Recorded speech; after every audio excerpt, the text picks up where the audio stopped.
Alright, hi. So this is basically an instructional video on sponsorship acquisitions, and we're basically going to be going over how to shut up. Okay, we're basically going to be going over how to call your sponsors and what to do in the whole sponsor calling process.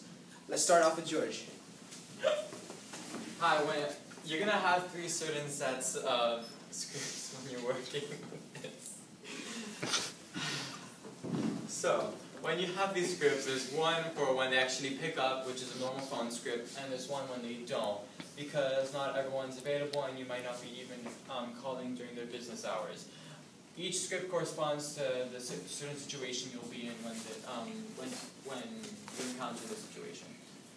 Then there's the email script, which is the general format of the conversation that you'll be having with whichever organization and company once you send them the information, including our marketing package.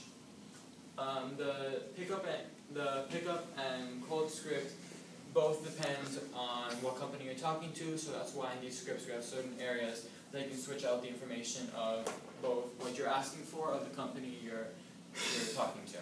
Now Hector will be discussing the actual organization of this. Hello, class. Lara. Many call centers in India and China traditionally have this system. This system will help us streamline our calls. We have multiple people placing calls because we need sponsors, because we need money, because we are poor. So the people will handle conversations, but sometimes conversations go down south and things aren't going well. So that's why we're going to have supervisors. It's kind of like a hierarchy in the way that it works. If you can't understand what you're doing, speak to your supervisor. And then, once each call is completed, the caller is responsible for getting the contact information to the 2 emailers that are working on sending emails to possible sponsors that were acquired through calling.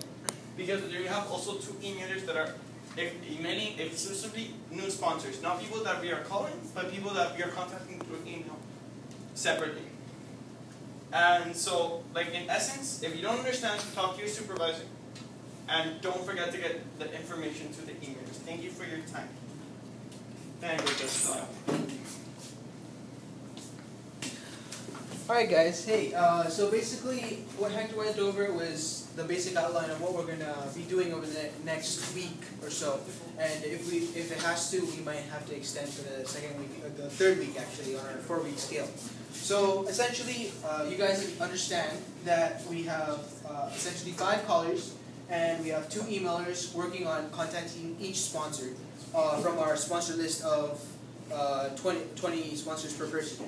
And then the supervisors are obviously helping us out in case there's any problem. In our case, our supervisors are going to be George Abai, and we're going to have Jose Carlos Fairley, who's going to be our other supervisor. So essentially, if you have any questions or you don't know how exactly to handle a call, these are your men to contact or give hand the phone over to. So other than that, getting more into the deeper understanding of this process and getting into the logistics behind it is that we need to understand how exactly we're going to tackle problems that might arise while calling these type of companies.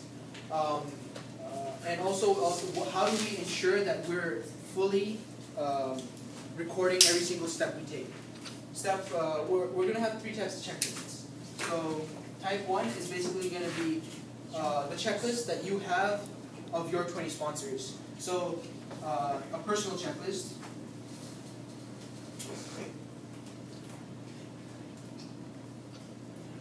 Which basically entails the 20 sponsors that you found and researched on, which of course you worked on very hardly and you did a great job on.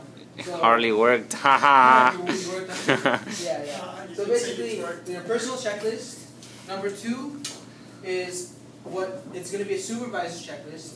The supervisor will basically check off how many sponsors said yes, how many sponsors said no.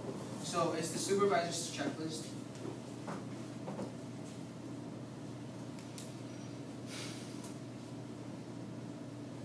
I don't know if you can read it or not, but I wrote supervisor's checklist. And the 3rd and final checklist that's going to be there is basically a checklist that it's kind of like a to-do list for each sponsor. So each sponsor will have their own checklist.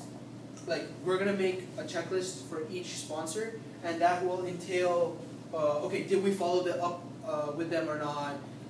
If they told us to meet them, or if we organized a meeting, was that meeting attended? What was the outcome from that meeting? And basically all those details. So it's basically a sponsor checklist. So these are essentially the 3 types of checklists that callers and these 2 emailers will be using. And that's pretty much it. Oh, and also supervisors, because the second one's used by supervisors. And that's pretty much it. Alright, I'll see you guys next video.